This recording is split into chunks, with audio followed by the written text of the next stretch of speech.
So the big question, of course, is, and then I'm come to kind of, let's say, kind of conclusion. The question is, can an art institution, can a theater be a public space where these big challenges of modern society can be explored? And can it be this kind of laboratory, this kind of intoxicated space Sloterdijk was talking about? And I think that the most important of those tensions are between, what you already said, tradition, past and future, between the individual and the collective. One of the important, I think, tensions of society at this moment, between creativity and structure, this openness, and at the same time the need for points of reference, between art and money, very, very tricky and very important discussion, between the local, of course, the global, the tension between, for us, for example, the international traveling and what do we do in Antwerp. There's always a kind of tension because the means are limited, people are limited, so we have to make a choice. Do we concentrate on these international tours? We are asked a lot to play abroad, or do we concentrate on Antwerp, and how do we do that in this very specific city? I think these tensions are what I called the brutal force of the present. And these tensions, we cannot escape them if you want to make a kind of contemporary theater. And when I was reading yesterday, I was reading a book on what I came across a very beautiful image, and I was thinking we do not need only another kind of structure, but maybe we also need other notions of time, in the sense that our linear notion of cause and effect and of progress, accumulation, and the idea of a result, maybe we should replace that by other kinds of notions of time. And I found one in a not so obvious book. It was mentioned in the book of Benjamin, namely the Talmud. And in one of the commentaries of the Talmud, it says that the angels never repeat the same name for God a second time. And that's for the simple reason that God creates every moment new angels to sing hymns to Him. And when they have sung their song, they disappear. And of course, this is a completely different notion of time. It means that every moment is a moment of destruction and construction at the same time.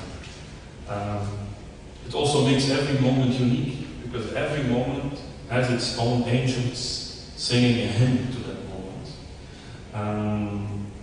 Every moment has its angels that praise it. And in a way, an artist has always been aware of that fact, that every moment is a moment of destruction and construction. Because in the end, that is what creation is about. It's destroy something in order to make something new. And maybe that should be the starting point also when we start talking about the future of the art institution. How difficult it is, of course. As I said, these are metaphors. And of course, especially when we start talking about angels, it becomes very unearthly. But at the same time, it is a kind of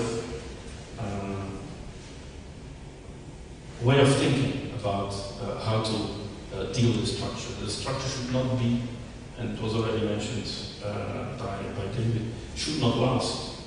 It should disappear. And the disappearing should maybe already be in the structure itself. And in that sense, there's always this tension, and then I can make the link to the performance we saw. There's always this tension between the domesticated animal and the wild animal. The structure, of course, is what is domesticated. And the wild is what is not yet domesticated. And the art institution should be something in between. It cannot be left over only to the wild, because that will destroy. And it cannot be dare not go that far as to domesticate everything that is wild, because that would be the end.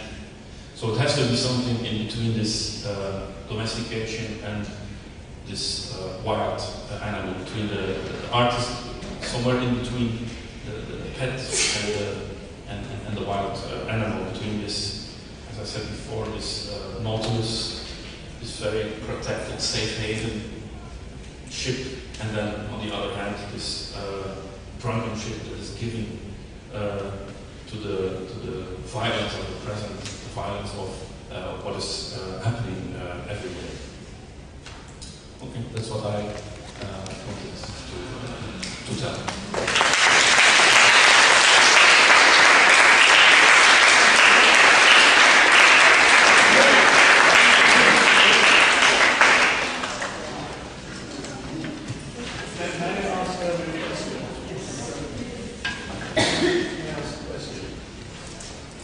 As dramaturg, how do you fit in?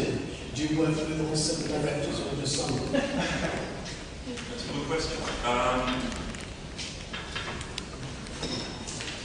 No, it's of course impossible to work with all 7. I mean, of course I follow everything they do, and I go and see rehearsals, and I give comments and talk to them when they want to. But I'm especially working with the director, PRAXIS, because I worked with him when he was director in a theater in Rotterdam, Holland. So I've known him for 20 years now, and we've been working together for 9 years already. So I continue to work with him. And also, at this moment, I'm working on the script of one of the other artists. It's mostly with 2 or 3 I'm involved more intimately than with the others. And the others have their own dramaturg, in the sense that when we asked them, they of course said, okay, I want to come, but I want to bring my own people. And to a certain extent, we had to allow that, because indeed I talked about the individuals, but there were small groups already, in the sense that they worked with several people, scenographers, certain actors they liked, dramaturg they trusted. So of course we said, yeah, we can bring them. But we see also shifts going on, that these little structures either broaden or other people come in, or they ask me, because we get to know each other better. But I'm concentrating more on 2 or 3 and follow the others from a small distance. Goes without saying, because otherwise it would go down. It's pluralistic. Yeah, it's a little pluralistic, yeah. With all the difficulties, because that I want to stress, it's not that easy when you're sitting with 7 artists who give their opinion on something. It's sometimes mind-blowing, but also interesting.